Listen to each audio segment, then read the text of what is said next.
Vous le savez, le président Félix Tshisekedi ne dirigera pas seul le Grand Congo. Il sera accompagné des députés, surtout nationaux. Sur les 485 élus aux élections du 30 décembre figurent seulement 50 femmes.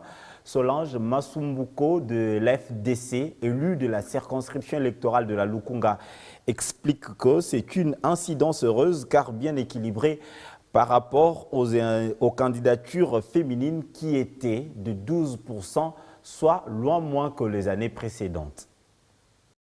À quelques jours de l'installation de députés élus, le quota de femmes alimente le débat dans l'opinion.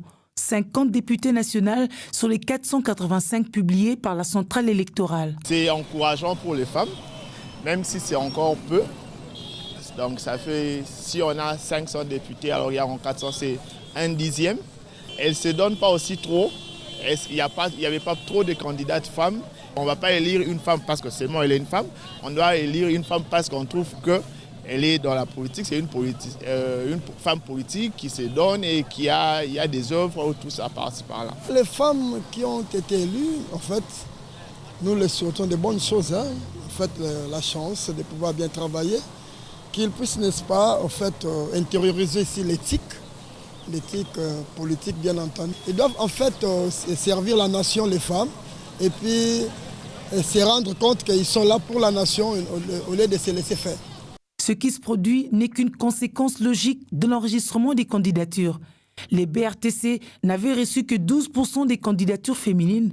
Solange Masumbuko Nyenyezi, députée élue de la Lukunga, explique ce chemin vers la victoire de la gente féminine. On doit quand même avouer que c'est un pas parce qu'au niveau déjà des femmes candidates, il y avait à peine 12% des femmes candidates au national. On ne pouvait pas s'attendre à un score beaucoup plus élevé que 12%.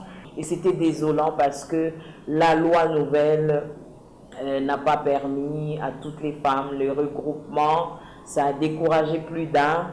Et sachant qu'au Congo, jusqu'à présent, les élections, c'est une affaire de gros sous. Occasion pour elle de reconnaître la ferme volonté de l'AFDC de la promotion des femmes. Nous avons 7 femmes sur 43 députés élus. Au niveau national, c'est autour de 20% de femmes élues. Dans notre regroupement AFDCA, il y a de quoi féliciter ce parti, ce regroupement. Et au niveau provincial, sur 63 députés provinciaux élus, nous avons 8 femmes. En attendant d'atteindre la parité, la charge incombe aux femmes élues de faire triompher leur potentiel pour baliser le chemin à l'arrivée triomphante et massive de celles qui attendent de leur emboîter les pas.